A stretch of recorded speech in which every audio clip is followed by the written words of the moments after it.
He went 10 years without a smile, 10 years living as if his heart had been buried right alongside her. But when that woman walked through the ranch gate one September morning, something he believed to be long dead began to stir. Can you imagine what it means to feel again after a whole decade of emptiness?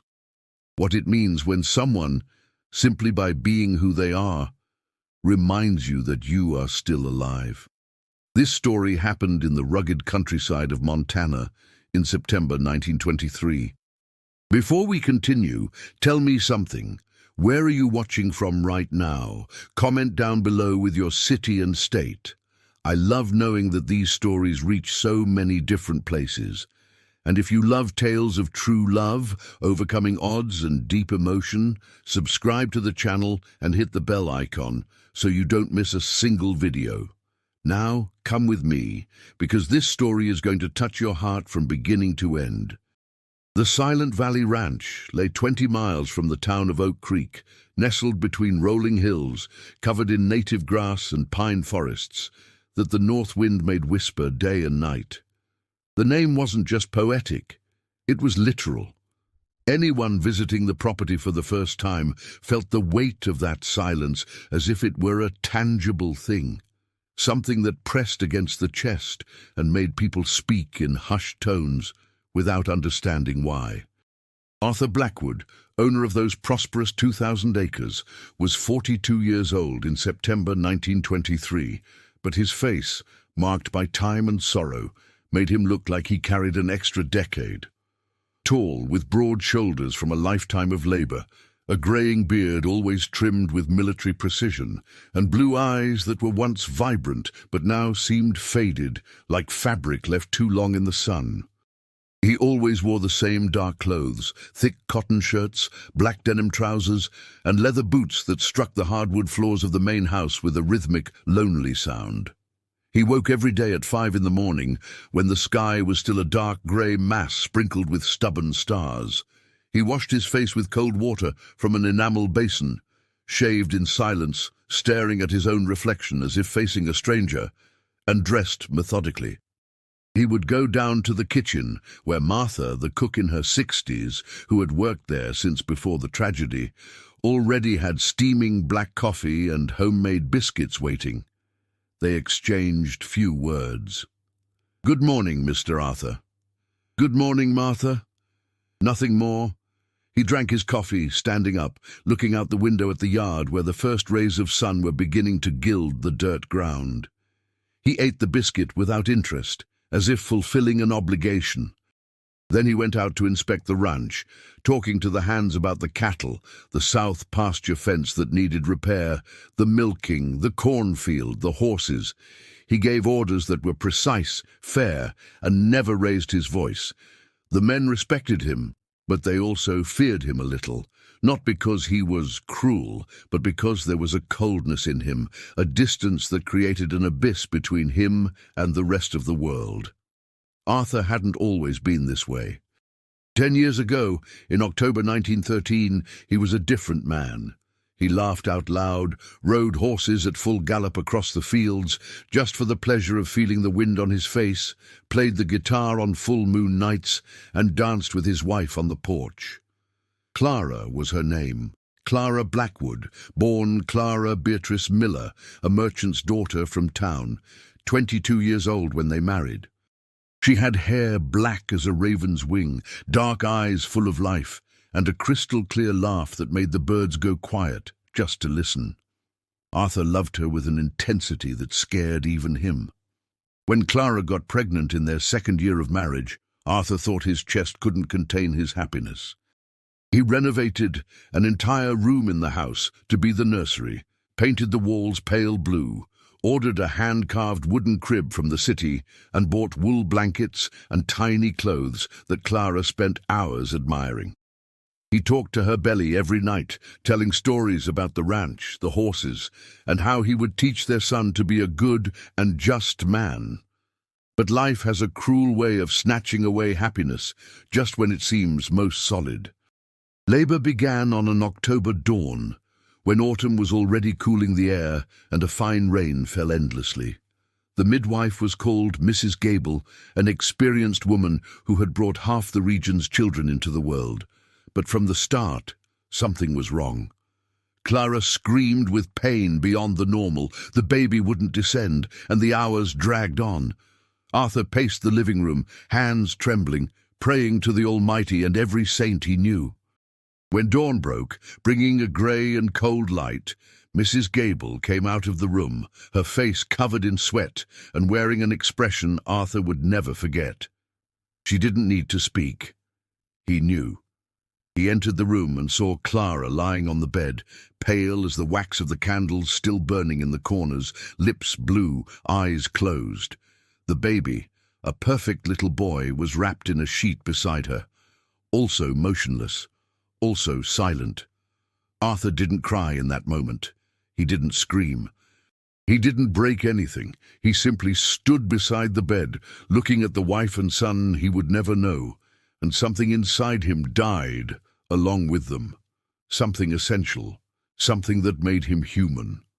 The burial took place 2 days later, under persistent rain that turned the town cemetery into a mud pit. Arthur carried his son's small white coffin in his arms, followed by Clara's larger casket, carried by 4 men. Clara's younger sister Beatrice wept uncontrollably, supported by her mother. The parson recited the usual prayers, words about divine mercy and inscrutable designs that comforted no one. Arthur didn't shed a tear during the ceremony. He stood by the graves, motionless as a stone statue, watching the coffins descend into the wet earth. When he threw the first handful of dirt onto Clara's coffin, his lips moved in silence. "Goodbye, my love." And then he started walking back to the ranch, alone in the rain, waiting for no one. In the months that followed, people tried to help. Martha cooked his favorite dishes, which he ate without tasting. The parson visited for talks about faith and new beginnings, to which he listened with polite but empty silence. Clara's sister Beatrice appeared every week with flowers to put in the living room, flowers that wilted without him noticing. The ranch hands avoided making noise near the house. The entire ranch began to live in a hush, as if grief were a contagious disease requiring quarantine. And so, 10 years passed. 10 years without Arthur smiling. 10 years without showing interest in anything other than work. 10 years in which he refused all invitations to parties, dances, dinners. 10 years in which he ignored the veiled attempts of neighbors to introduce widows or single ladies. 10 years in which he slept alone in that oversized bed, in the room he kept exactly as Clara had left it, with her dresses still in the wardrobe, and the scent of lavender she used long evaporated, though he swore he could still smell it sometimes. Beatrice, his sister-in-law, fed that shrine. She came to the ranch twice a week, personally cleaned Clara's room, changed the flowers on the small altar she had set up with her sister's photo, and prayed on her knees before it. Beatrice never married. At 38, she dedicated her entire life to the memory of her older sister, and in a way, to keeping Arthur trapped in that same memory. It wasn't conscious malice. It was a painful way of not letting Clara be forgotten. But in September 1923, something had to change in the routine of Silent Valley Ranch. Martha, the faithful cook, began to feel strong pains in her joints, arthritis that worsened with the autumn dampness. She could barely climb the stairs to clean the upper rooms, and the large 2-story house with 12 rooms was too much for her to handle alone. Arthur noticed the woman was suffering but said nothing out of stubbornness and loyalty. It was the ranch foreman, Thomas, a man of 50 who had worked there since he was a boy, who gathered the courage to speak. "Mr. Arthur, begging your pardon for the intrusion, but Martha needs help. The house is too big for her alone. You need to hire someone." Arthur was mending a saddle in the workshop when he heard this. He stopped with his hands on the worn leather, staying silent for too long. Hiring someone meant change. It meant a stranger inside the house, inside the sanctuary. The idea bothered him deeply, But he wasn't an unjust man. He wouldn't let Martha drag herself around the house in pain because of his stubbornness. "All right," he finally agreed. "Find someone in town. But I want a serious, hard-working person who doesn't ask questions or poke around where they shouldn't." Thomas nodded, relieved. "I'll handle it, boss." That was how, 3 weeks later, on a September morning when the sun finally conquered the clouds and the sky turned that deep blue only the West has, Laura Miller crossed the gate of Silent Valley Ranch. She arrived in a buckboard wagon driven by Thomas, sitting beside him on the wooden bench, a bundle of clothes in her lap and a serene expression on her face. Laura was 35, but her fair skin and wavy brown hair tied in a simple bun gave her an appearance of persistent youth. She wasn't beautiful in the conventional sense. Her face was plain, with high cheekbones, a small nose, a wide mouth. But her hazel eyes held a particular shine, an intelligence and human warmth that caught the attention of anyone who looked twice. She wore a simple navy blue cotton dress, worn but clean and well-pressed, a grey wool shawl over her shoulders, and patched leather shoes. She wore no jewelry or ornaments, but there was a natural dignity about her, a way of walking with her back straight, looking people directly in the eye, smiling even when life didn't give many reasons to. Her son Gabriel, 16 years old, came behind in another wagon with the few pieces of furniture they owned. A thin but strong lad, with messy dark hair and attentive eyes that observed everything with a mix of curiosity and apprehension. He and his mother had lost everything when his father died 2 years earlier in an accident at a sawmill. Since then, Laura had worked as a seamstress, laundress, cook, anything that came up. Gabriel helped where he could. But life was hard and uncertain when Thomas brought the news that the rancher Arthur Blackwood was looking for a housekeeper to live on the property, with a cottage for the family and a fixed wage. Laura felt something akin to hope for the first time in a long while. She wasn't a woman to complain about life, but she was tired. Tired of not knowing if there would be food the next day, tired of seeing her son work instead of study, tired of sleeping in fear of not being able to pay the rent for the cramped room where they lived in town. The wagon stopped in front of the main house, an imposing 2-story structure with white walls and dark wood shutters, a wide porch with stone columns and a red clay roof. The house was beautiful, solid, well cared for on the outside. But there was something about it that Laura noticed immediately. Something in the way all the windows were shut despite the sunny day. Something in the heavy silence that hung over the place like an invisible fog. Martha came out to greet them, limping slightly, a tired but genuine smile on her wrinkled face. "Welcome, my dear. Thank God you're here. This house needs new life." Laura climbed down from the wagon, smoothed her dress, and extended her hand to greet her. "A pleasure, Martha. I'm Laura. This is my son, Gabriel. We'll do the best job possible." The cook shook her hand with surprising strength. "I know you will, dear. I saw it in your eyes. You have a good heart. And this house," she sighed heavily, "this house has needed a good heart for a long time." "Where is the boss?" Laura asked, looking around. "Out in the pastures," Martha replied. "He doesn't like receiving visitors, not even people he hired himself. But don't worry. He's a fair man, just very closed off. Very sad." Laura nodded without asking further questions. She understood sadness. She understood loss. She understood needing to keep living even when your heart was broken.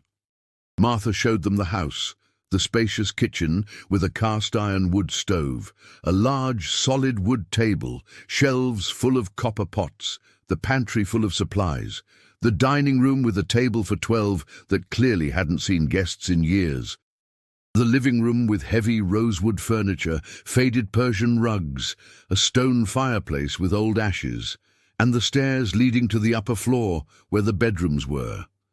There are 6 bedrooms up there. Martha explained, climbing slowly, one hand on the banister. "The boss's room is the first on the right. This one here is never touched." She pointed to a closed door. "It belonged to his late wife. Her sister is the one who cleans it. The other rooms are all closed up. You and the boy can choose where to sleep." Laura chose a room at the end of the hall, far from the boss's room, to maintain proper respect and distance. It was a simple room with a single bed, a pine wardrobe, and a small table with a porcelain basin and pitcher.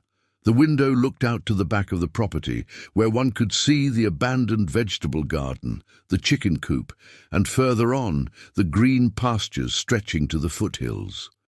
Gabriel took the room next door, equally simple but clean and adequate. The lad helped his mother arrange the few things they had, then went down to see the rest of the property. Thomas took him to see the stables, the corral, the bunkhouse. The boy had a way with animals and a willingness to work. Soon he was helping feed the horses, talking to the other workers. Laura spent the afternoon familiarizing herself with the kitchen, helping Martha prepare dinner. She had skillful hands, knew herbs and spices, made bread that rose soft and fragrant. Martha watched, nodding in approval. "You cook well, my dear. The boss doesn't care much about food, eats anything, but it'll be good to have a decent meal again." While stirring the pot of beans on the stove, Laura asked softly, "Martha, you said he is very sad. How long has it been since his wife passed?" The cook went quiet for a moment, staring into the fire. 10 years, she answered finally. 10 years exactly next month. She died in childbirth, the baby too. It was a terrible thing. The boss was never the same. Stopped smiling, stopped truly living. Just works and works, as if he wants to get so tired there's no room left to feel anything. Laura felt a tightness in her chest. She knew that pain. When she lost her husband, she thought she would never breathe right again, but she had Gabriel. She had a reason to go on. That man had had nothing, just the loss. "Does he not think of rebuilding his life?" Laura asked while chopping onions. Martha shook her head vehemently. "Lord forbid. His sister-in-law, Beatrice, the deceased sister, she made this house a shrine. Comes here every week to tend to Clara's room as if she were coming back. And the boss lets her. I think he feels guilty for moving on, as if it were betrayal." Laura said nothing more, but she kept thinking. 10 years was too long to live as a ghost. It was a waste of life. But she wasn't there to judge. She was there to work, earn her keep, give her son stability, nothing more. The sun was going down when Laura finally heard heavy boots on the porch. The front door opened and closed. Firm steps crossed the living room. Martha straightened up, wiped her hands on her apron. "It's him," she whispered. Arthur Blackwood entered the kitchen and stopped in the doorway when he saw the unknown woman by the stove. Laura turned, wiped her own hands, and for the first time looked directly at the man who would be her employer. He was taller than she expected, broad shoulders filling the dark shirt, greying beard neatly trimmed, and the eyes. Those faded blue eyes observing her without any expression, as if looking at a chair or a tool, not a human being. "Good evening," Laura said with a firm voice. "I'm Laura Miller, the new housekeeper." Arthur nodded briefly. "Good evening. I hope you know how to cook better than the last one we tried to hire." Martha intervened quickly. "She cooks very well, boss. You'll see." Arthur didn't reply. He just took off his hat, hung it on the hook near the door, and went to wash his hands in the basin. Laura went back to the stove. There was tension in the air, but it wasn't hostility. It was just distance, indifference. They served dinner right there at the kitchen table, since it was just the three of them. Stew, rice, roast beef, tomato and onion salad, fresh bread. Arthur ate in silence, looking at his plate. He didn't compliment it, but he didn't complain either. He ate everything methodically, and when he finished, he took his own plate to the sink. "I'll take it," Laura said, standing up. "No need," he replied without looking at her. "Tomorrow you start the work properly. Good night." and he left the kitchen with heavy steps going up the stairs. Martha sighed. "That's just how he is. Don't take it personal. He isn't rude, just absent." Laura nodded, but for some reason that absence bothered her more than rudeness would have. There was something about that man that screamed for help silently. Something in the shoulders curved by invisible weight. Something in the way he avoided looking directly at anything for more than 2 seconds. That night, lying in the narrow bed of the simple room, listening to the north wind shake the trees outside, Laura lay thinking. She thought about how life crushed people in different ways. She thought about how she herself could have closed off just the same when Thomas died. But she chose differently. She chose to keep smiling so Gabriel wouldn't lose his mother along with his father. She chose to be grateful for the good days instead of bitter about the bad ones. She chose to live. Was it possible to teach someone to make that choice, or did every person need to discover it alone? She didn't know. But something in her, perhaps female intuition, perhaps just foolish hope, said that this somber man who ate without tasting and walked without seeing the path deserved more than 10 years of mourning. He deserved to smile again. And in some way that Laura didn't yet fully understand, she felt she had ended up at that silent ranch, not just to work, but to bring back the light. Laura's first days at Silent Valley Ranch passed in a rhythm of quiet discovery. She woke before dawn, lit the fire in the wood stove, prepared the strong coffee Arthur drank standing up while looking out the window. He came down, greeted her with a brief nod, drank the coffee, ate the bread, and left, no words beyond the necessary. "Good morning." "Thank you. See you later." Laura wasn't offended. She observed. She observed how he avoided looking directly at her.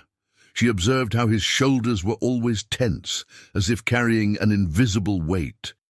She observed how he touched things around him without really realizing he was touching them. A man living on autopilot. A man who forgot how to be present in his own body. She started slowly. Small changes. Nothing abrupt that might scare or irritate. On the 3rd day, she opened the living room windows in the morning, letting the sun in. The room had been closed for so long that the air smelled musty and stale. The sunlight revealed layers of dust on the furniture, cobwebs in the high corners. Laura spent the day cleaning. She scrubbed every inch of that room, polished the wood furniture until it shone, washed the heavy curtains that hadn't seen water in years. When Arthur returned that afternoon and passed the living room, he stopped. He stood in the doorway looking around with a confused expression, as if he had walked into the wrong place. Laura appeared from the kitchen, wiping her hands on her apron. "I opened the windows," she explained simply. "The room needed air."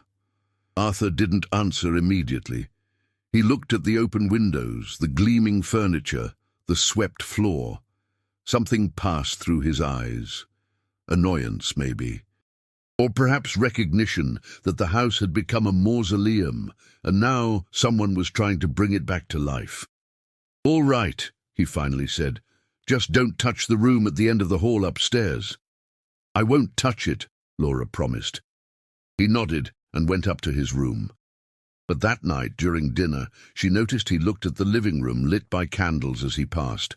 It was a quick glance, almost imperceptible. But it was a look. Gabriel adapted quickly to the ranch routine. The lad was 16, but worked like a grown man. Thomas put him to help with the horses, mend fences, assist with milking. Gabriel never complained. He woke up early, worked hard, treated everyone with respect. The other hands liked him immediately. Arthur noticed. One afternoon, he was in the corral checking a sick calf when Gabriel appeared carrying a bucket of water. The boy approached slowly, respectful, waited to be noticed before speaking. "Mr. Thomas told me to bring water for the calf," he explained. Arthur accepted the bucket, placed it near the animal, which drank greedily. The boy didn't leave. He stood there, watching the calf with genuine concern. "Will he get better?" Gabriel asked. "If he takes the medicine right and eats, he will," Arthur replied, checking the animal's eyes. He stopped, looked at the boy. "You know about cattle?" Gabriel shook his head. "Not much. My father worked in a sawmill, but I like to learn." Arthur nodded. He stayed silent for a moment, then said something that surprised even himself. "If you want, you can come with me tomorrow when I go to vaccinate the herd in the north pasture. I'll teach you." Gabriel's eyes lit up. "Really? Thank you so much, Mr. Arthur." Arthur shrugged, uncomfortable with the boy's enthusiasm. "It's just work. Nothing special." But it was more than work. It was the first time in 10 years Arthur offered to teach anyone anything. The first time he showed minimal interest in another human being. That night, Gabriel excitedly told his mother that the boss was going to teach him to vaccinate cattle. Laura smiled, but inside she felt something stir in her chest. That man wasn't as dead inside as he pretended to be. There were still embers under the ashes. Subscribe to the channel if you're enjoying this story, and hit the bell so you don't miss the next videos. Weeks went by, and Laura wove a soft but persistent presence into that house. She planted flowers around the porch, daisies and carnations that brought color, where before there was only dirt and stone. She fixed the abandoned vegetable garden out back, planted lettuce, tomatoes, green onions. She convinced Martha to let her reorganize the pantry, throwing out things too old to eat. And she cooked. My God, how she cooked. It wasn't just food. It was love transformed into seasoning. Creamy beans with smoked sausage, fluffy rice scented with garlic, roast beef that melted on the fork, cornmeal cakes that filled the whole house with the smell of childhood, golden, warm, braided breads. Arthur continued eating in silence, continued not commenting, but Laura noticed small things. He started eating a little more, started accepting seconds when she offered. Once she saw his fingers linger for an extra second on the hot bread she had just taken out of the oven, as if feeling the texture, the temperature, really paying attention. They were crumbs, but they were more than she had seen in the first weeks. It was early in the second week of October that Beatrice appeared for her regular visit. Laura was hanging clothes on the line when she saw the elegant carriage come up the dirt road. A black carriage pulled by 2 bay horses, a uniformed driver on the seat. Beatrice stepped down with the driver's help, a woman of 38 wearing an expensive black mourning dress, lace gloves, a hat with a veil. She was beautiful in a cold way, oval face, dark eyes, thin mouth always pressed into a straight line. She stopped when she saw Laura by the clothesline, looked her up and down with an expression that mixed surprise and something that could be displeasure. "Who are you?" Beatrice asked with a sharp voice. "I'm Laura Miller, the new housekeeper," Laura replied calmly, continuing to hang the clothes. "You must be Mrs. Beatrice. How do you know my name?" "Martha told me you come every week to tend to the boss's late wife's room. My condolences for the loss of your sister." Beatrice stood silent, studying Laura with eyes that missed nothing. "How long have you been here?" 3 weeks. "And you already think you have the right to change things?" Beatrice pointed to the flowers around the porch. "Those flowers weren't there before." "The boss hired me to take care of the house," Laura replied without flinching. "Flowers make the place more beautiful and cheerful. I don't see the problem." "This place doesn't need to be cheerful," Beatrice said coldly. "This place is the home of a man who lost everything. Respect and silence are what is expected here." Laura stopped hanging clothes and looked directly at Beatrice. "With all due respect, Mrs. Beatrice, but it's been 10 years. Life needs to go on." Beatrice's expression hardened dangerously. "You know nothing. You didn't know my sister. You didn't see what Arthur went through. You have no right to have an opinion on how he chooses to live his grief." "I lost my husband 2 years ago," Laura said calmly. "I know exactly what loss is. And I know that staying trapped in the past doesn't honor those who are gone. It just wastes those who remain." Beatrice went pale with rage. "How dare you? What is going on here?" Arthur's voice cut through the tension. He was coming from the stable, hat in hand, frowning as he saw the two women clearly in conflict. Beatrice composed herself quickly, forced a smile. "Arthur, dear, I came for my weekly visit. I was just meeting your new employee." "Laura," Arthur said. "Her name is Laura." There was something in the way he said it. It wasn't rude, but it was firm. It was a subtle defense. Beatrice noticed. Her eyes narrowed slightly, but she smiled wider. "Of course. Laura, well, I'm going up to tend to Clara's room, excuse me."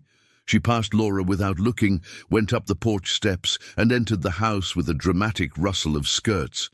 Arthur stood in the middle of the yard, looking at Laura. She went back to hanging clothes, trying not to show how much the confrontation had affected her. "Don't mind Beatrice," Arthur said suddenly. "She's complicated, but she's not a bad person." Laura nodded. "I understand. She loved her sister. It's hard to let go." "Yeah," Arthur agreed softly. "It is hard." He stood there for a few more seconds, as if wanting to say something else. But then he just put his hat back on his head and headed toward the stables. Inside the house, Beatrice went straight up to Clara's room. She had her own key. She entered, closed the door behind her, and stood in the middle of the room breathing deeply. The room was exactly as she left it last week. Bed made with an embroidered quilt, Clara's dresses in the wardrobe, brushes and combs on the vanity, wedding photo of Clara and Arthur on the wall. Beatrice wiped the dust from the vanity with excessive care, talking softly. "Don't worry, Clara. I won't let anyone take your place. That woman won't stay here long. I'll make sure of that." But downstairs in the kitchen, Laura prepared lunch with Martha, and the cook shook her head worriedly. "Mrs. Beatrice didn't like you. That's going to be trouble." "I didn't do anything wrong," Laura said calmly, "just doing my job." "I know, dear, but to her, any change in this house is an insult to her sister's memory. She thinks keeping everything frozen in time is a way to keep Clara alive." "But it isn't," Laura murmured. "It just keeps everyone trapped." Martha sighed. "I know, but try not to poke the bear too much. Beatrice has a lot of influence over the boss. He feels guilty, guilty for surviving when Clara didn't, so he lets his sister-in-law do what she wants." Laura didn't answer, but she kept thinking. What kind of life was that, where a 42-year-old man, healthy and strong, wasted his days out of guilt for being alive? That afternoon, after Beatrice left in her elegant carriage, Laura was in the garden, watering the seedlings, when she heard footsteps behind her. She turned and saw Arthur standing at the edge of the garden, hands in pockets, looking at the organized rows of plants. "Did you do all this?" he asked. "With Gabriel's help," Laura replied. "It was all abandoned, but the soil is good. It'll give plenty of vegetables in a few weeks." Arthur nodded slowly. Clara liked working in the garden. She planted things, herbs, flowers, tomatoes. It was the first time he mentioned his wife in front of Laura. She didn't know quite how to respond, so she chose sincerity. Then she had good taste. Good earth with the right care gives life. Arthur stood quiet, watching the seedlings. Then he said something unexpected. "She used to sing while she worked here. I could hear it from the corral. She had a pretty voice." Laura felt her chest tighten. She must have been a special woman. "She was," Arthur agreed. Then he fell silent for a long time. When he spoke again, his voice was lower, almost a whisper. "Sometimes I forget what her voice sounded like. I try to remember, and I can't. That makes me—" He didn't finish the sentence, but Laura understood. "That makes me even more guilty. Guilty for forgetting, guilty for going on." "It's normal to forget details," Laura said gently. "It doesn't mean you loved less. It just means time passes, and it has to pass.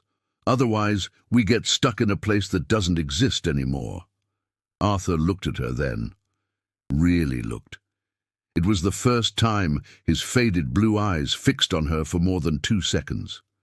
Laura held his gaze, calm, without pity, without judgment, just understanding. "You lost your husband," he said. "It wasn't a question. 2 years ago, accident at the sawmill. It was quick at least. He didn't suffer. And you move on just like that, so easily?" "It wasn't easy," Laura corrected. "It was a choice. I had Gabriel. I couldn't drown in sadness and take my son with me, so I chose to wake up every day and try again. Some days were horrible, some still are, but most now are possible, and that's already something." Arthur kept looking at her. There was something new in his expression, curiosity maybe, or envy of her ability to go on when he had been stuck for a decade. "Did you sing for him?" Arthur asked suddenly. "For your husband?" Laura blinked, surprised by the question. "I did. He liked to hear me sing while I cooked." "And do you still sing?" "Sometimes, when I'm alone." Arthur nodded as if that explained something important. Then, saying nothing more, he turned and walked back to the stables. Laura stood there in the garden, watering can still in hand, heart beating a little faster than it should. That conversation had been different. It had been real. It had been the first time Arthur spoke to her as a human being, not an invisible employee. It was a small start, but it was a start. The days that followed brought subtle but noticeable changes in Arthur's behavior. He started talking more during meals. Not much. Simple questions about how the day had been, if she needed anything in the kitchen, if Gabriel was adapting well to the work. But they were words. They were attempts at connection. And he began to notice things. He noticed when Laura changed the old curtains in the dining room for lighter ones that let in more light. He noticed when she put a vase with wildflowers on the breakfast table. He noticed when she started humming softly while cooking, old melodies that filled the house with sound that wasn't heavy silence. One morning, Laura was humming an old ballad while kneading bread dough when Arthur entered the kitchen. She stopped immediately, embarrassed. "Sorry, force of habit." "Don't stop," he said. His voice sounded strange, husky. "It's good to hear music in the house again." Laura looked at him surprised. He didn't meet her eyes, just grabbed his coffee cup and left quickly.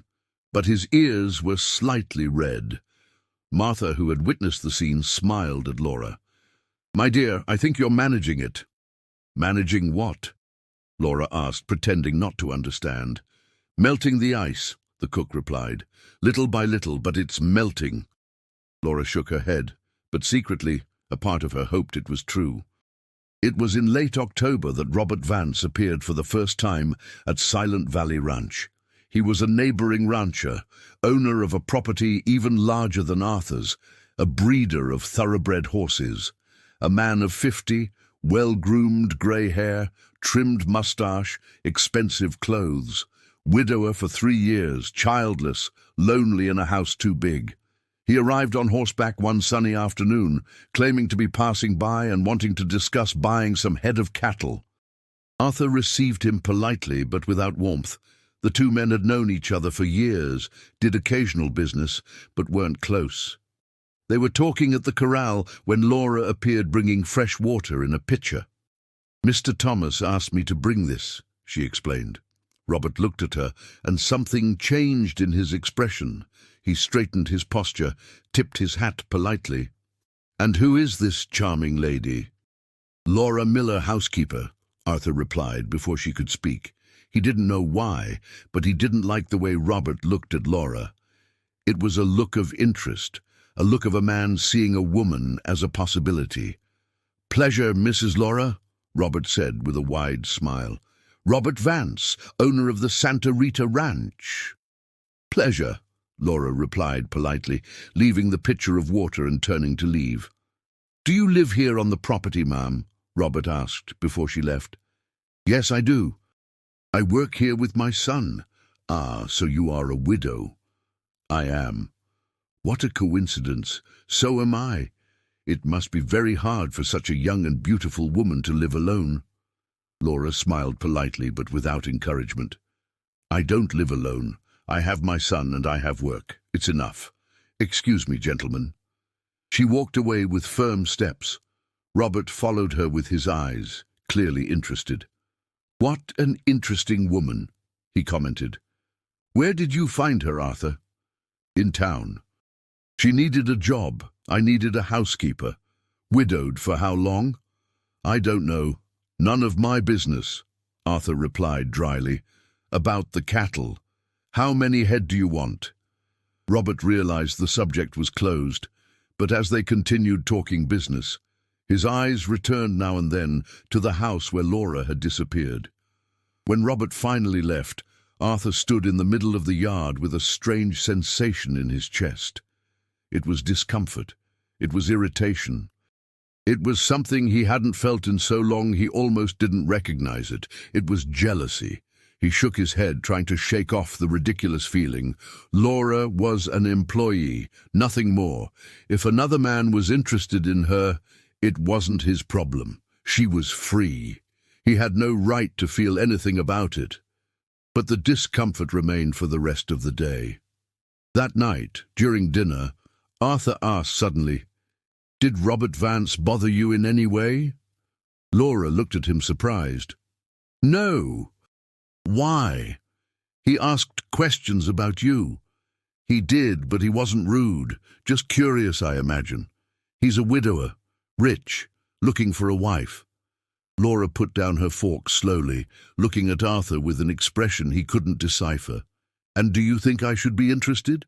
Arthur was left without a response. "I don't know. None of my business." He repeated the words he had said to Robert. "Just thought you should know." "I appreciate the warning," Laura said calmly. "But I have no interest in marrying again. Not for now. I'm fine as I am." Arthur nodded, and that discomfort in his chest lessened a little. He didn't understand why he felt relief. He didn't want to understand. January arrived, bringing colder temperatures and morning frosts that whitened the fields. Laura made thick hot chocolate on cold mornings, and Arthur began eating breakfast, sitting down instead of standing up. He began lingering a little longer in the kitchen, listening to Laura and Martha talk, sometimes even contributing a comment or two. Gabriel and Arthur developed their own routine. The lad accompanied the boss on various tasks, learning about cattle management, cultivation, property maintenance. Arthur discovered he liked teaching, liked seeing the boy absorb knowledge with genuine enthusiasm. One afternoon, while fixing a fence together, Gabriel said, "My mum is happier here than I've seen her in a long time."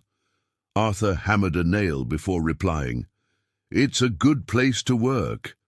"It's not just that," Gabriel insisted. "She likes taking care of things, making good food, seeing the place getting prettier. She was always like that. Even when we had nothing, she found a way to make our little room tidy and cheerful." Arthur looked at the boy. "Your mother is a strong woman." "Yeah," Gabriel agreed with pride. "When my dad died, I thought she was going to crumble, but she didn't let herself. She cried at night when she thought I was sleeping. But by day she smiled and said everything was going to be all right. And it was, because of her." Arthur felt something stir in his chest. Envy, perhaps. Admiration, certainly. That woman had lost a husband, been left without resources, fought to raise a son alone, and still maintained the capacity to smile. To plant flowers, to hum while cooking. How did she do it? How did someone go through pain and not close off completely? That night Arthur was on the porch smoking his pipe as he did every night before sleep, when Laura came out of the house with a shawl over her shoulders. She stopped seeing him, hesitated. "Sorry, didn't want to disturb, just came to get some air." "You're not disturbing," Arthur said. "There's room." Laura leaned against the porch railing, looking at the darkened fields under the starry sky. The night cold bit the face, but it was a clean, invigorating cold. "It's beautiful here," she commented, "especially at night. So quiet." "Too quiet," Arthur said before thinking, then was surprised by his own words. Laura looked at him. "You don't like the silence?" "I used to. Now sometimes it feels like the silence is too heavy, like it's suffocating me." It was a surprising confession coming from a man who barely spoke. Laura chose her words carefully. "Silence is good when we choose it, but when silence is all that's left, then it becomes a prison." Arthur stared at her. The moonlight illuminated half of Laura's face, highlighting the line of her cheekbone, the contour of her lips. She wasn't beautiful, but there was something about her. Something in the tranquility, the serene strength, the way she existed in the world without apologizing, but also without making a fuss. "How do you do it?" he asked suddenly. "To move on, to not stay trapped." Laura thought for a long moment. "I wake up every day and choose. I choose to remember Thomas with affection, but without pain.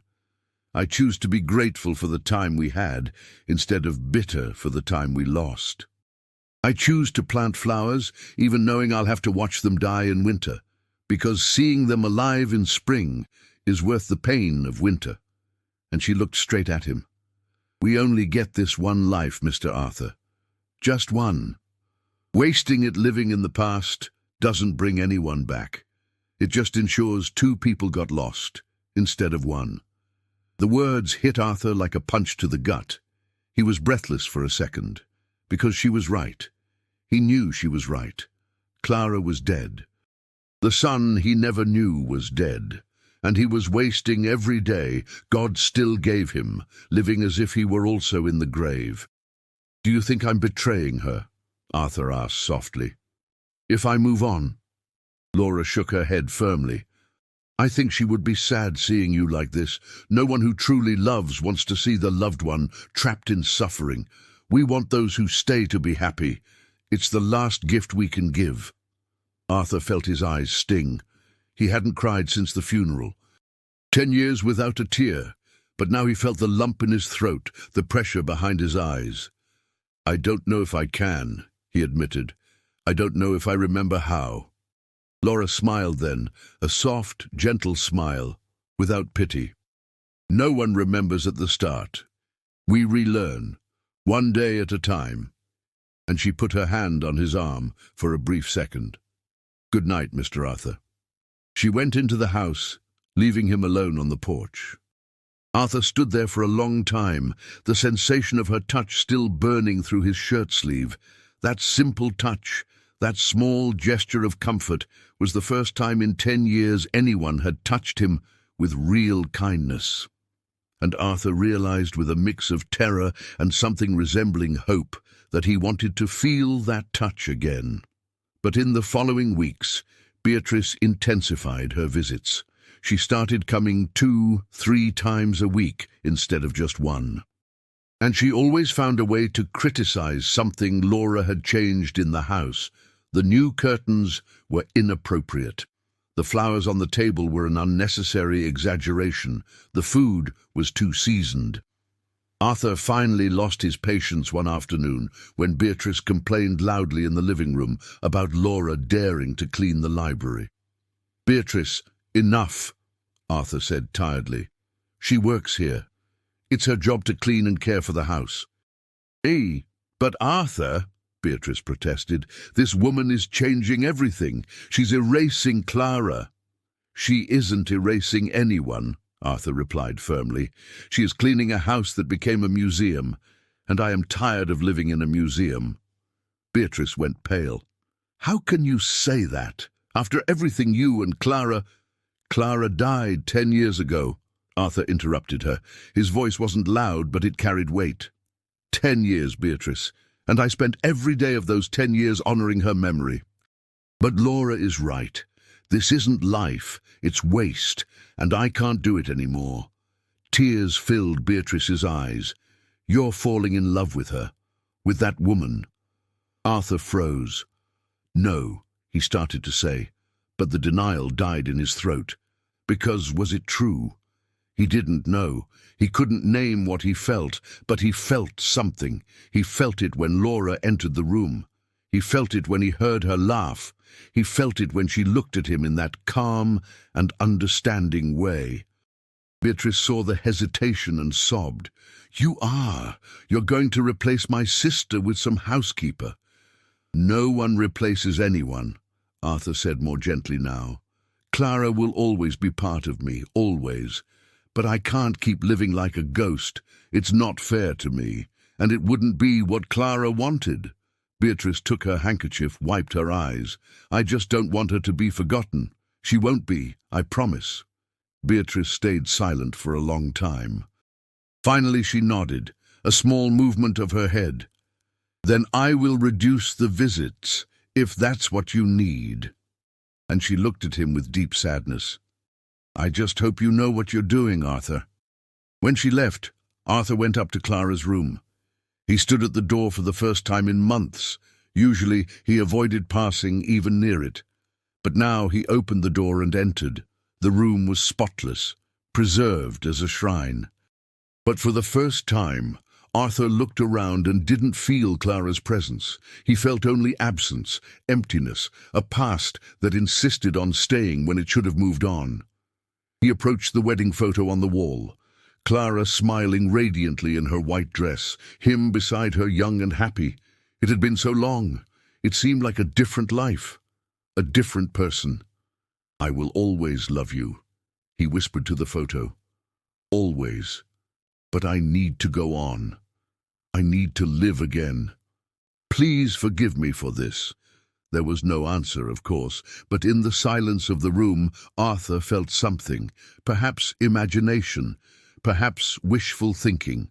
But he felt as if Clara had placed her hand on his face as she did when she was alive, smiled that gentle smile and whispered, "Go, my love, I understand. Be happy." Arthur left the room and for the first time in 10 years closed the door behind him without intending to return any time soon. That night at dinner, Laura noticed something had changed. Arthur looked at her differently. It wasn't the distant look of boss to employee anymore. It was the look of a man to a woman, a look that lingered a second longer on her smile, a look that looked away quickly when she caught him looking, and when their fingers touched accidentally, when both reached for the breadbasket at the same time, it was like an electric spark. Arthur pulled his hand back too fast. Laura felt her face heat up. "Sorry," he murmured. "No problem," she replied softly, but it wasn't no problem, because both had felt it. Both knew something was changing between them, something fragile and scary and full of possibility, and both didn't know yet if they were ready to let that grow. May arrived, bringing the awakening of spring. The frost retreated, and the fields turned green again. But inside Silent Valley Ranch, something different was happening. Something that grew slowly but persistently, like a stubborn plant seeking light through cold earth. Arthur woke up now with something different in his chest.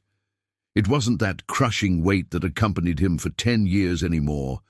It was something else. It was anticipation. It was the desire to go down to the kitchen, not just because he needed to eat, but because he knew Laura would be there, with the tranquil smile and the good morning that sounded genuine, with the fragrant coffee and the hot bread she made with hands that seemed to transform simple ingredients into palpable comfort. He started noticing small details, the way she pinned her brown hair in a loose bun that always had strands escaping and framing her face, the way she bit her lower lip when she was concentrating on cooking, the way she hummed ancient melodies without realizing she was doing it, the way she treated everyone with the same kindness, from the boss to the simplest ranch hand. And he started doing things he hadn't done in a decade. One morning, Arthur entered the kitchen carrying a clumsy bouquet of wildflowers he had picked on the way back from the pasture. Laura was stirring the porridge pot when he appeared, and her eyes widened seeing the flowers.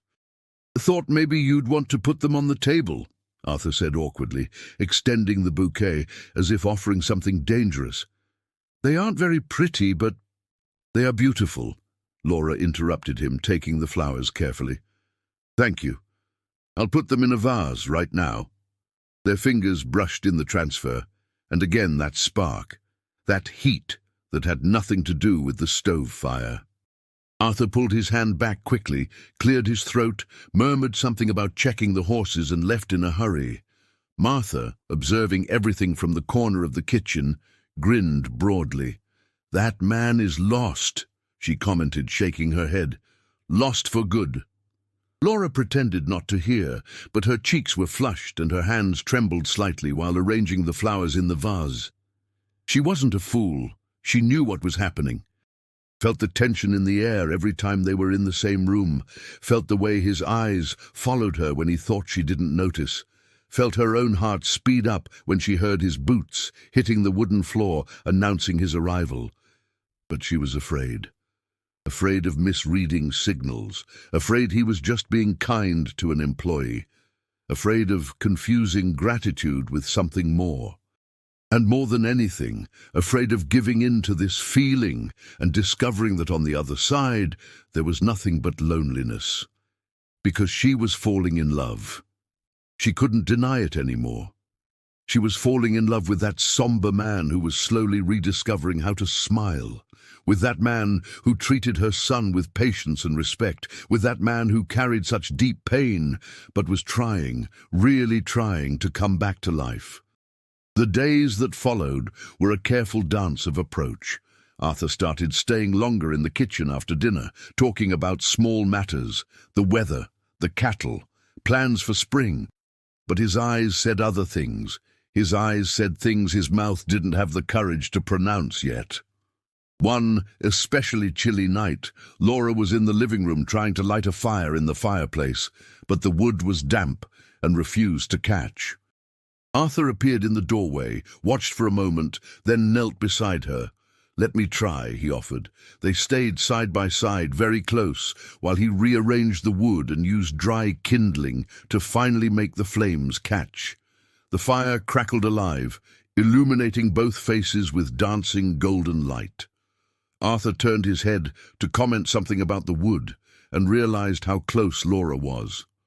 So close he could see the golden flecks in her hazel eyes. So close he felt the heat radiating from her that had nothing to do with the fireplace. The air between them became charged, heavy with possibility. Arthur opened his mouth, closed it again. His heart beat so hard he was sure she could hear it. And in her eyes he saw a reflection of the same desire, the same confusion, the same fear. "Laura," he began, voice hoarse. But at that exact moment, the front door opened with a bang, and male voices filled the hallway. Thomas and two other hands entered, carrying a third hand who was groaning in pain, his left leg at a strange angle. "Boss!" Thomas shouted. John fell off his horse, legs broke bad. The moment evaporated. Arthur and Laura pulled apart instantly, returning to the roles of boss and housekeeper. Arthur gave quick and precise orders. Laura ran to get clean cloths, hot water, the first aid kit. They spent the next hour tending to the injured man, splinting the leg, sending for the doctor in town. When finally the doctor arrived and took over care, when the injured hand was settled in one of the spare rooms with his leg bandaged and a generous dose of laudanum for the pain, when everything finally calmed down, it was past midnight. Arthur found Laura in the kitchen cleaning the blood-stained bowls. She looked tired. Strands of hair stuck to her sweaty forehead, stains on her apron, but there was strength in her. Always strength. "Thank you for the help," Arthur said. "You were essential. Just did what needed doing," Laura replied without stopping washing the bowls. Arthur stood in the doorway, watching her work. There were so many things he wanted to say, so many things stuck in his throat. But the words wouldn't come. They never came when he needed them most. "Laura," he tried again. She stopped, hands still in the soapy water, but didn't turn to look at him. "Yes? Before, in the living room, I was going to—" His voice died. Cowardice, fear. 10 years feeling nothing, and now he felt too much and didn't know how to handle it. Laura waited. When he didn't continue, she finally turned to face him. There was sadness in her eyes, and understanding. Always that irritating and comforting understanding. "I know," she said softly. "But maybe it's not the right time. Maybe we need more time." "It's been 10 years that I've had time," Arthur said with bitterness. "How much more time do I need?" "I don't know. Only you can answer that." "And you?" He took a step forward. "Do you need time?" Laura held his gaze. "I've had my time. 2 years mourning Thomas. 2 years rebuilding my life. I'm ready to move on. The question is, are you?" Arthur didn't answer. He didn't know the answer. He wanted to be ready.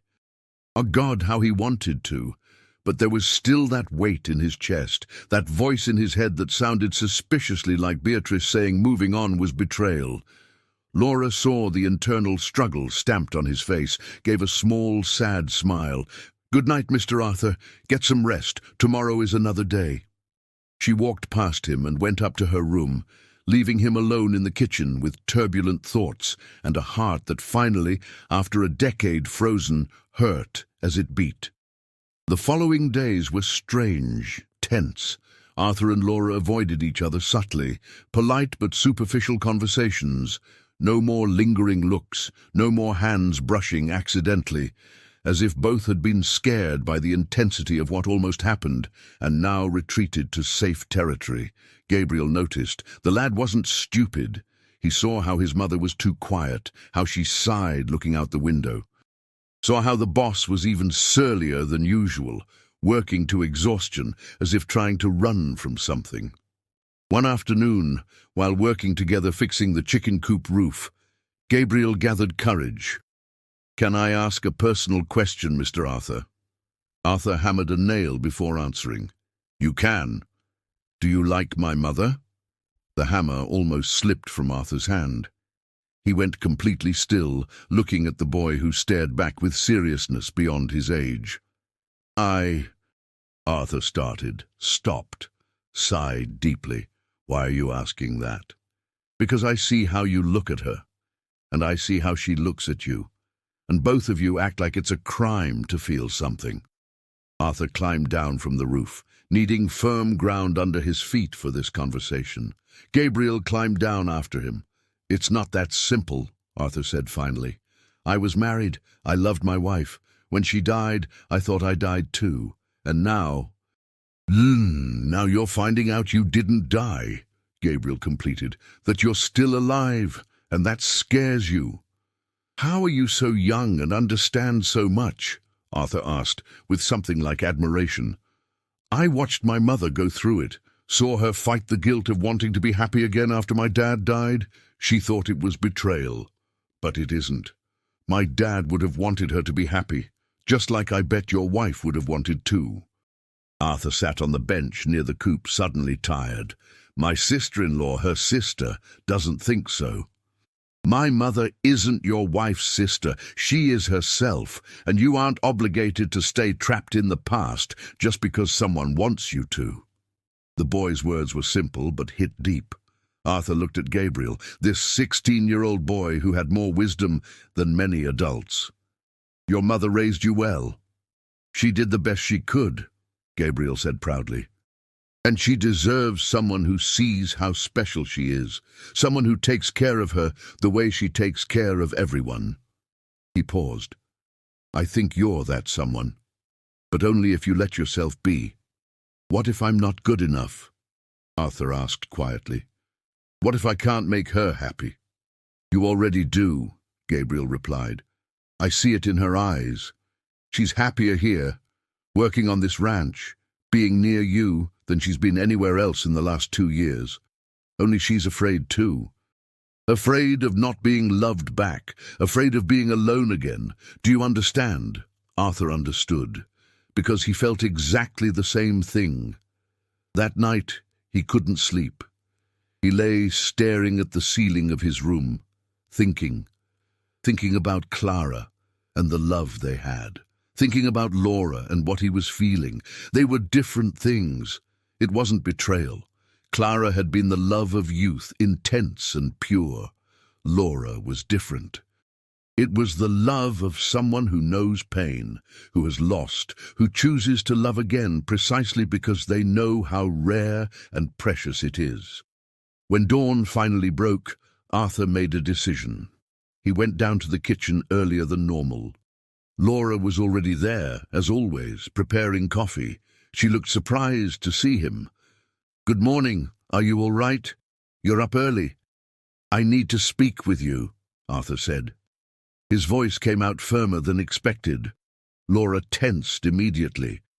"Did I do something wrong?" "No, quite the opposite." He took a deep breath. "You made me remember what it's like to be alive, what it's like to feel something besides pain and emptiness. You brought light to this house, brought life, and I don't know how to do this right, don't know how to court, don't know the right words, but I know I wake up every day wanting to come down here because you'll be here. I know the whole day I look for excuses to pass by the kitchen just to see you. I know when you smile, I feel like the sun came out even when it's raining outside."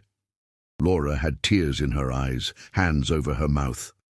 "I was married," Arthur continued, "loved my wife, and I will always love her memory, but she's gone, and I stayed. And you showed me that staying doesn't have to be just surviving. It can be living for real." He took a step forward. "So I'm asking you, Laura Miller, if you would give me a chance to be a better man, a chance to make you happy the way you deserve, a chance to build something new without erasing what came before." Laura let the tears fall freely now, sobbed softly before managing to speak. "I was waiting for you to be ready, was so afraid you never would be."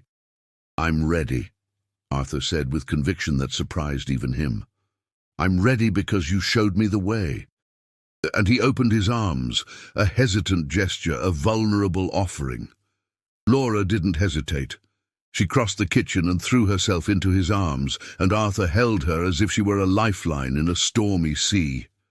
And maybe she was. She smelled of wheat flour and lavender, and something indefinable that was just her. Her body was warm and solid against his, proof that this was real, not a dream. They stayed like that for a long time, just holding each other, both crying softly. 10 years of pain flowing out of him, and 2 years of loneliness flowing out of her. And in place of those pains, something new growing, something fragile, still but strong. Hope. When they finally pulled apart, Arthur held Laura's face between his hands, wiped the tears with his thumbs. "Can I kiss you?" Laura laughed through the tears. "I thought you'd never ask." The kiss was soft, hesitant at first. Lips discovering each other, testing. But then it deepened, and it was like coming home after being lost too long. It was like the first breath after being underwater. It was a new beginning. When they parted, both were breathing hard, faces flushed. Arthur had a small smile on his lips, a genuine smile. And Laura realized with delicious shock that that was the smile she'd been waiting to see since she arrived. The smile that proved the man beneath the sadness still existed. "You're smiling," she whispered, touching his lips. "You make me smile," he replied. And then Martha entered the kitchen, stopped in the doorway, looked at the two embracing, and started laughing. "Thank God! I thought I'd die of old age before you two worked it out," both separated, embarrassed but laughing too, and for the first time in 10 years, the kitchen of Silent Valley Ranch was full of true laughter. The weeks that followed were unlike anything Arthur had lived. It was a strange courtship out of order. After all, Laura lived in his house, worked for him, but they found a way to make it special. Arthur started giving small gifts. A pretty ribbon for her hair he bought in town, a warmer wool shawl for the deepening winter, wildflowers he picked on the way. Nothing expensive or extravagant, but every gift said, "I thought of you. You matter." Laura made his favorite dishes that Martha had mentioned. Cooked with love even more evident, hummed all day, had a permanent smile on her face that made even the coldest day seem warmer. They stole moments, hands touching when passing the salt at dinner, lingering looks across the table, long conversations on the porch after everyone slept, sitting side by side, sometimes holding hands, talking about everything and nothing, past, dreams, fears, hopes. Gabriel watched everything with the satisfaction of someone who knows they did the right thing. His mother was happy, really happy, and the man he had learned to respect and admire was finally living instead of just existing. But not everything was roses. Robert Vance returned. He appeared one August afternoon bringing a business proposal, wanted to buy breeding horses from Arthur. But everyone knew business was an excuse. He wanted to see Laura. Arthur received him with cold politeness, but couldn't completely hide the tension when Robert asked for the housekeeper. "Does Mrs. Laura still work here?" "She does," Arthur replied dryly. "Good. I would like to speak with her if possible." "About what?" Robert smiled. "Something personal." Arthur felt a green, ugly jealousy twisting his stomach. "She's busy. I can wait." And he waited. Sat in the living room drinking the coffee Laura prepared, refusing to leave until he spoke to her. Arthur stayed there present, a silent protector, even knowing he looked ridiculous. When Laura finally appeared, wiping her hands on her apron, Robert stood up with a wide smile. "Mrs. Laura, what a pleasure to see you again. Mr. Vance," Laura greeted politely but without warmth. "What can I do for you?" "Actually," Robert looked briefly at Arthur before continuing, "I came to make a proposal, a marriage proposal." The silence that followed was heavy as lead. Arthur went rigid in his chair, hands closing into fists. Laura blinked, surprised. "Excuse me?" "I know it's sudden," Robert said with practiced charm, "but I'm a direct man. I'm a widower, lonely, owner of a prosperous ranch. You are an admirable, hard-working woman who deserves a better life than working as a housekeeper. I could offer comfort, security, respect. Think about it." "I don't need to think," Laura said immediately. "I appreciate the offer, but I cannot accept." Robert frowned. "Why not? I can give you everything you need." "You can give things," Laura corrected, "but you can't give what I really want." "And what do you want?" "Love," Laura said simply. "I already had a marriage for love once. I won't settle for less now." And she looked at Arthur, a look that said everything. Robert followed the gaze and understood. His face hardened. "Ah, so that's how it is. You and the boss." "She and I are getting married," Arthur said, standing up. Voice firm, no room for questioning. He crossed the room and stood beside Laura, hand resting possessively on her shoulder. "So your proposal arrived too late." Robert looked between the two, then laughed without humor. "Arthur Blackwood finally coming out of mourning. After 10 years. Congratulations." But he looked at Laura. "Are you sure? You know the gossip that will run. Housekeeper marrying the boss. They'll say you took advantage, seduced a vulnerable man." "Let them talk," Laura said, lifting her chin. "I know the truth. He knows the truth. That's what matters." Robert nodded slowly. "Then there is nothing more to say. Good luck to you both." And he left without looking back. When the door closed, Arthur turned Laura to face him. "You said we are getting married." "You said it first," she pointed out with a smile. "I said it in the heat of the moment. And were you lying?" "No," Arthur said quickly. "I wasn't lying, I just hadn't asked you properly yet." Laura laughed. "So are you asking me now?" Arthur hesitated, then decided to do it right. Knelt right there in the middle of the living room, took Laura's hand between his. "Laura Miller, you saved my life without even knowing. Brought me back from the dark place where I was stuck. Showed me it's possible to love again, live again. I don't have a ring right now, but I'll get one. I'm not young, not perfect, come with a heavy past. But I love you, love your smile, your strength, your kindness. Love how you sing while you cook, and how you plant flowers even in winter. Love how you care for everyone and still have love left over. Will you marry me?"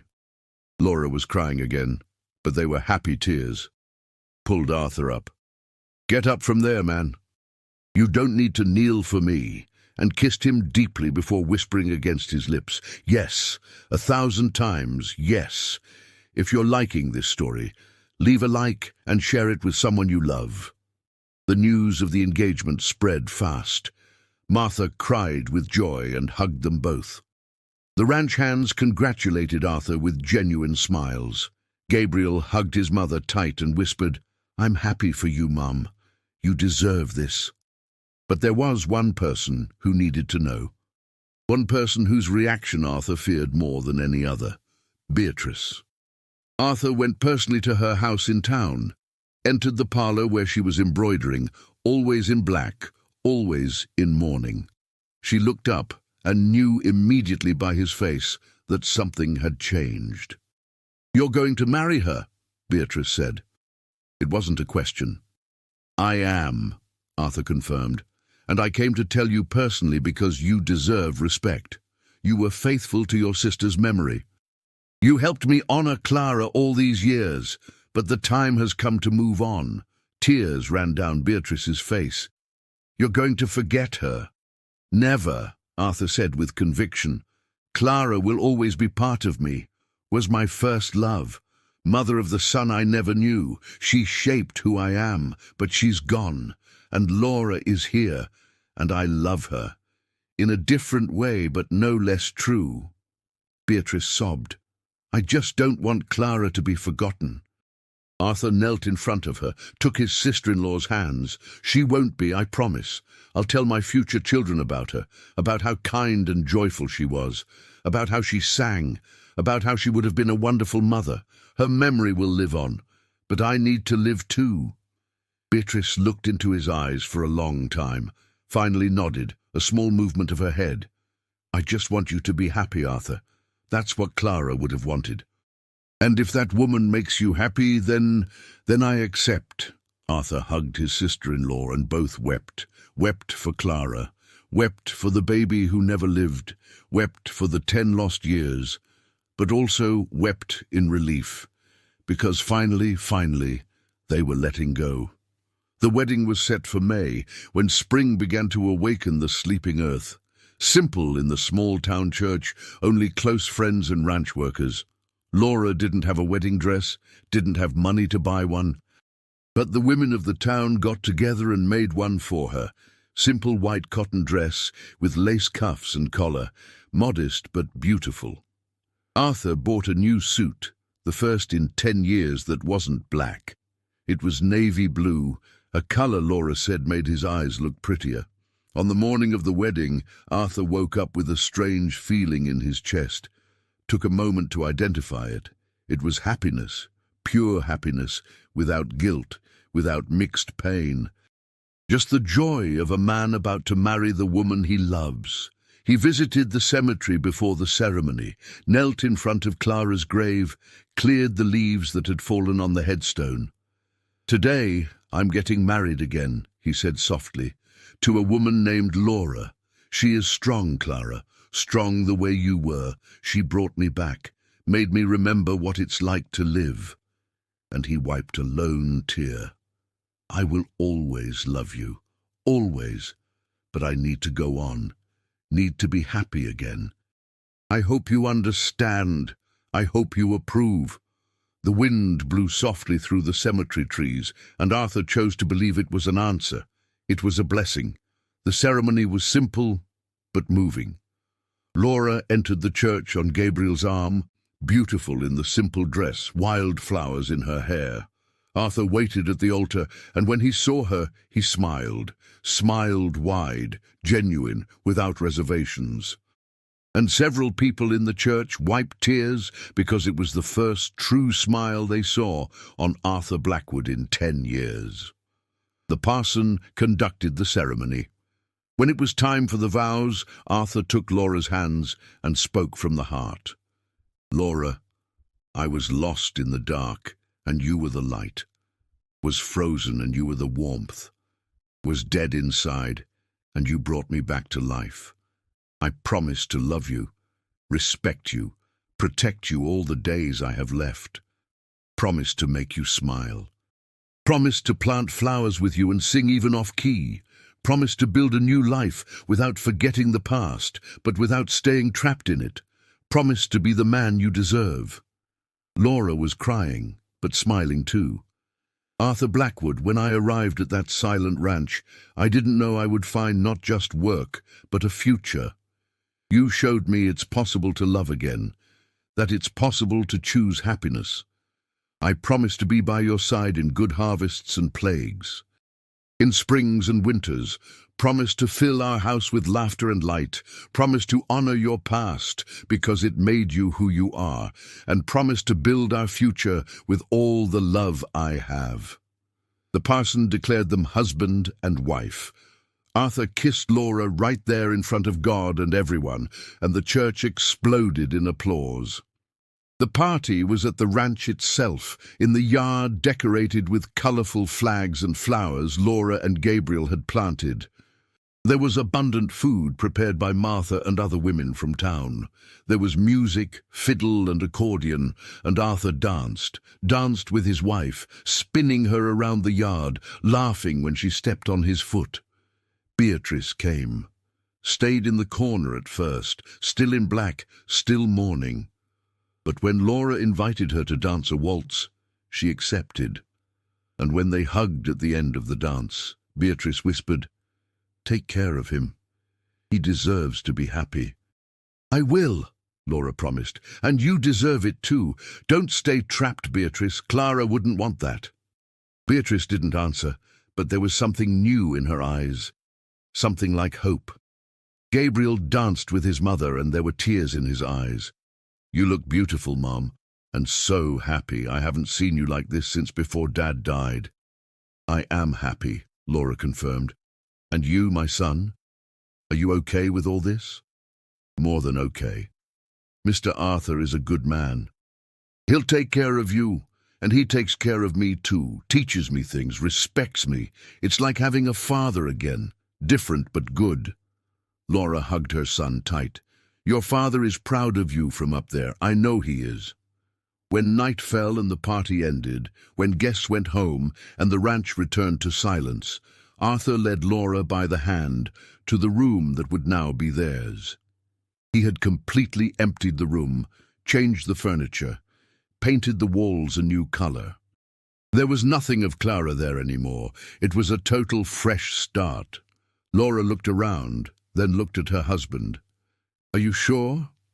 "Never been more sure of anything in my life," Arthur replied, and pulled her for a deep, promising kiss. "This is our life now. Ours." They loved each other that night, with the tenderness of those who know the fragility of the heart, with the passion of those who had been too long without feeling, with the gratitude of those who know love is a rare and precious gift. And for the first time in 10 years, Arthur slept the whole night without nightmares. The months that followed were of adjustment and discovery. Laura wasn't the housekeeper anymore. She was the wife, mistress of the house, but she continued cooking, continued tending the garden, continued doing the things she loved. Only now she did them beside the man she loved. Arthur changed in visible ways, laughed more, talked more, hugged and kissed his wife whenever he wanted, no matter who was watching, joked with Gabriel, treated the hands with human warmth and not just cold justice. Silent Valley Ranch ceased to live up to its name. Now there was music, laughter, life. The windows were always open, flowers grew everywhere, the whole house breathed again. Beatrice visited less, but when she visited, she no longer went straight to Clara's room. Stayed in the living room talking to Laura, sometimes even smiled. She was slowly letting go, learning that honoring the dead didn't mean dying along with them. 1 year after the wedding, in May, when spring returned bringing flowers and warmth, Laura discovered she was pregnant. She told Arthur one afternoon while they were in the garden, her planting tomatoes and him helping, simply took his hand and placed it on her still flat belly. "There's someone here." Arthur froze. His face lost color. Laura had a moment of panic, thinking it was a mistake to tell, that he would remember Clara and the baby he lost, and the pain would be too great. But then Arthur fell to his knees, pressed his forehead against her belly, and cried. Cried tears of fear, but also of joy, of hope, of gratitude for a second chance. "I'm so afraid," he confessed against the fabric of her dress. "So afraid of losing you, of losing the baby." Laura caressed his hair, now grayer but no longer heavy with sadness. "You won't lose us. I am strong. The baby is strong. We'll be fine." "Promise?" "Promise to try with everything I have." And she kept the promise. The pregnancy was smooth. Laura remained active, working in the house and garden until the last month. Arthur was protective to the extreme, worried about everything, but she laughed and calmed him down. Martha made special teas. Gabriel built a wooden crib with his own hands. The whole town prayed for them. When labor pains started one November night, Arthur was terrified. Memories of Clara in the same situation tormented him. But Laura held his hand firm. "Look at me, I'm here. I'm not going anywhere." The same midwife who had attended Clara's birth came, Mrs. Gable, now older but experienced. She worked with calm and efficiency. And when the first rays of sun entered the window, filling the room with golden light, a strong and healthy cry tore the air. "It's a girl!" Mrs. Gable announced, smiling.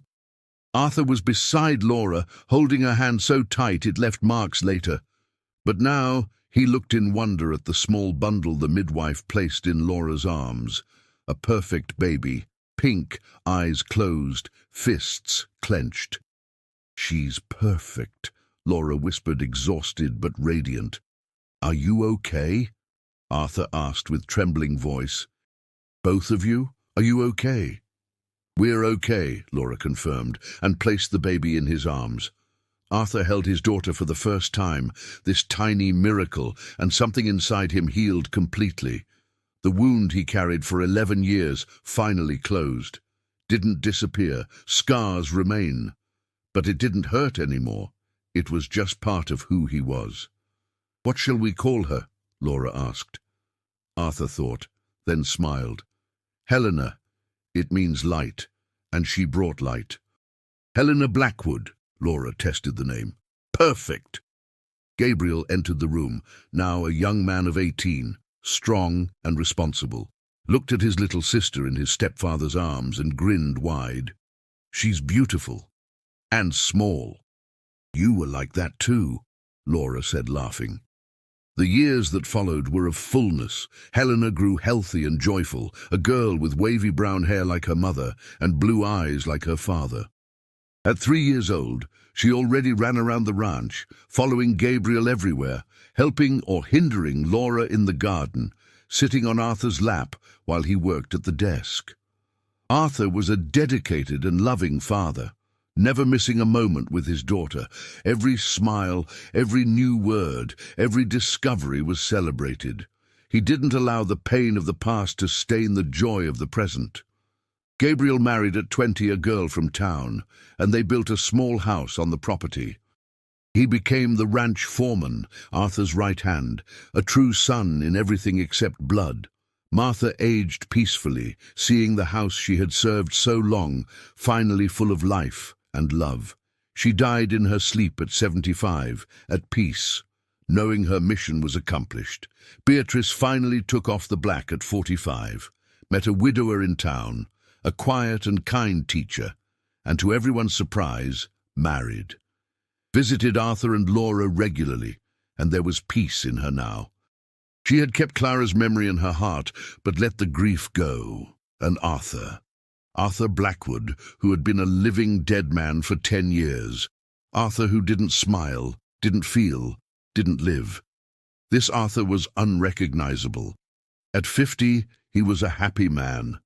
had a wife he loved and who loved him back, had a healthy and joyful daughter, had a stepson who was a son of the heart, had a prosperous ranch, had friends, had a full and rich life. One spring afternoon, 3 years after Helena's birth, Arthur was on the porch watching Laura and their daughter planting flowers in the garden. Laura was in a light dress, hair in a loose bun, laughing at something Helena said. The girl, at 3, was already chatty and funny, full of questions about everything. Gabriel joined Arthur on the porch, 2 men watching the women they loved. "Are you happy?" Gabriel asked. Arthur thought about the question, thought about everything he had lost, thought about everything he had gained, thought about the long and painful journey from grief to healing. "I am," he replied finally. "Very happy. My mother is too. You made her happy." "She saved me first," Arthur corrected. "Without her, I'd still be trapped in that dark place." "You saved each other," Gabriel said wisely. "That's how true love works." Arthur nodded. The lad was right. Laura looked at the porch and waved, wide smile illuminating her face. Arthur waved back, and his own smile was automatic now, natural. Helena ran to the porch, little arms in the air. "Daddy, pick me up." Arthur went down the steps and picked up his daughter, throwing her in the air while she screamed with joy. Laura approached, wiping dirt from her hands, and Arthur pulled her for a familiar hug with their daughter in the middle. "I love you both," he said. The words came easy now. "Very much." "We love you too," Laura replied, kissing her husband. That night, after Helena slept and the house went quiet, Arthur and Laura stayed on the porch as they did almost every night, sitting side by side, hands intertwined, looking at the stars. "Do you regret it?" Laura asked suddenly. "Waiting so long, losing 10 years?" Arthur thought about the question honestly. "I don't know if I could have done it differently. I needed that time to process, to suffer, to find my way back." But he squeezed her hand. "I'm just grateful that when I was finally ready, you were here." "Me too," Laura said. "And you know, Mr. Arthur." She looked at him. "I think Clara is happy up there. Happy that you moved on, that you found love again." "I think so too," Arthur agreed, and for the first time thought of Clara without pain, only with affection and gratitude for the time they had together. She had been an important part of his journey, but Laura was the destination. The years kept passing at New Dawn Ranch. Laura had suggested the name and Arthur agreed, because it was exactly that. A new dawn after the longest night. Helena grew up surrounded by love, never knowing the somber father Arthur had been. To her, he was always the father who smiled, who played, who threw her in the air and told stories before bed.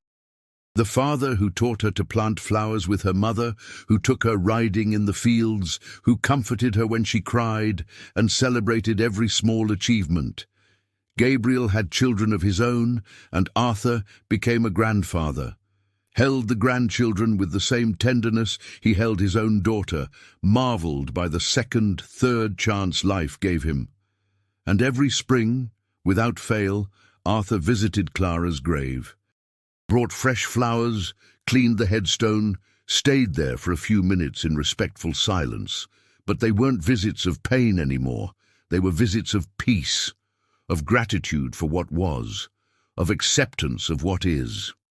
Laura sometimes went with him, stayed respectfully to the side while he had his moment, then approached and intertwined her fingers with his, without jealousy, without insecurity, just understanding that the human heart is big enough to honor the past while fully living the present. On one of these visits, when Arthur was 55 and Helena was already 8, the girl asked about the woman buried there. Arthur knelt at her level and explained with honesty, "This was my first wife, Clara. I loved her very much. She died before you were born, but she was an important person in my life."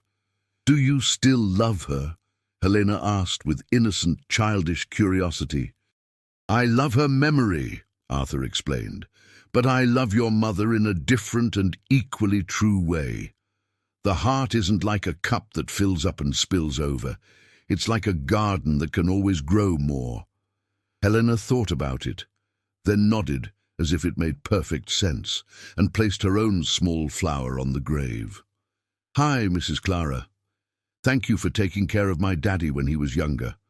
Now Mommy takes care of him, and he takes care of us. But I think you'd like Mommy. She's very good." Arthur felt tears in his eyes, but they were good tears. His daughter, with simple child's wisdom, had said exactly what needed to be said. Laura knelt too and put her arm around her daughter's shoulders. "Let's let your daddy have another minute, okay?" and took Helena back to the wagon. Arthur stayed alone a moment longer. "Thank you," he whispered to the headstone. "Thank you for loving me. Thank you for being part of my life. And thank you for letting me go.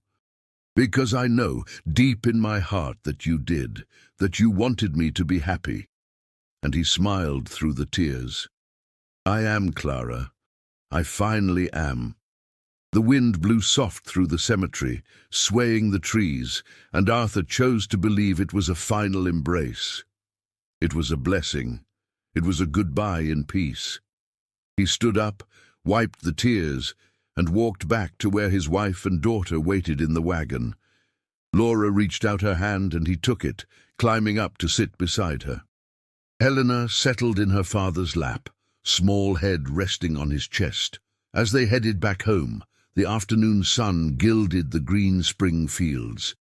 The ranch appeared in the distance, white house with open windows, smoke rising from the chimney indicating dinner was being prepared. Colourful flowers around the porch, the distant sound of Gabriel working in the stables, chickens scratching in the yard, life happening in every corner. Arthur looked at it all and felt profound and overwhelming gratitude. He had lost so much, but he had gained so much too. And finally, after years of struggle and pain and slow healing, he understood the fundamental truth. Loving isn't betraying. Living isn't forgetting. Moving on isn't leaving behind. It is honoring what was while building what is. It is thanking for the past while embracing the future. It is planting flowers even knowing they will wilt, because seeing them bloom is worth every moment. It is choosing every single day to be present in your own life, instead of just existing in it. Laura looked at him and saw the finally complete peace on her husband's face, smiled, and rested her head on his shoulder. "What are you thinking about?" Arthur kissed the top of her head, then the top of his daughter's head. "Thinking I'm the luckiest man in the world. Thinking that 10 years ago I was dead inside, and today I'm more alive than I've ever been." "You smile a lot now," Helena observed. "Gabriel said you didn't smile before." "I really didn't," Arthur confirmed. "I stayed sad for a long time, but your mother taught me to smile again." "How did she do that?" the girl asked. Arthur looked at Laura, her hazel eyes shining with love and understanding. She was herself, and that was more than enough. The wagon continued along the dirt road, wheels singing a monotonous but comforting song. In the distance, New Dawn Ranch waited for them. It wasn't a place of silence and pain anymore. It was home. It was life. It was love. And Arthur Blackwood, the widowed rancher who spent 10 years without smiling, who believed happiness had been buried along with his first wife, who lived like a ghost in his own life, finally understood. True love doesn't die when the person dies. It transforms, turns into precious memory kept in the heart, turns into a foundation upon which new loves can be built, turns into proof that the heart, however broken it may be, can heal, can love again, can choose life over death, hope over despair, light over darkness. And sometimes, if you are very lucky, a special woman will walk through your silent ranch gate on any given September morning. A woman with hazel eyes and a smile that warms even the coldest days. A woman who plants flowers and sings while she cooks and chooses kindness even after having suffered. A woman who won't try to erase your past, but will show that the future can still be beautiful. A woman who will make you smile again. And when you finally smile, after years of emotional winter, you'll realize that spring always returns. Always. Sometimes it takes time, sometimes it seems impossible, but it returns, and it's worth the wait. Arthur Blackwood had waited 10 years. And when Laura Miller entered his life, he understood that every day of those 10 years, however painful it had been, had led him to that moment, to that woman, to that second chance at happiness, and he wasn't going to waste a single day of it. The sun set, painting the sky pink and orange as the family arrived home. Laura got down from the wagon and started walking to the house, but Arthur pulled her back, spun her around to face him, and kissed her right there in the middle of the yard while Helena laughed, and Gabriel, who had come to greet them, whistled teasingly. "I love you," Arthur said when they pulled apart. "Love you more than words can say." "I know," Laura replied, touching his face. "And you know what's best? You finally know you deserve to be loved too." And he knew. Finally, after years of guilt and pain, he knew. The three entered the house holding hands, and the door closed behind them, leaving only the sound of the wind blowing through the fields and the last bird song before nightfall. And if you passed by New Dawn Ranch that night, through the lit window, you would see a family dining together. Laughter filling the room, a girl telling animated stories about her day, a young couple with a baby visiting, a woman serving food made with love, and a man in the center of it all, smiling, always smiling, because Arthur Blackwood had finally learned the most important lesson of all. Life goes on, and when you choose to go on with it, when you choose to open your heart even after it's been shattered, when you choose to plant flowers even in the cruelest winter, when you choose to smile even through tears, then yes, you are truly alive. And this, the most beautiful love story between the widowed rancher and the only woman who made him smile after 10 years, is a story about exactly that, about dying inside and choosing to live again, about losing everything and discovering there is still much to gain, about honoring the past while embracing the future, about the transforming power of a true smile after a decade of tears, and about how love, true love, the one that heals and builds and transforms, always finds a way.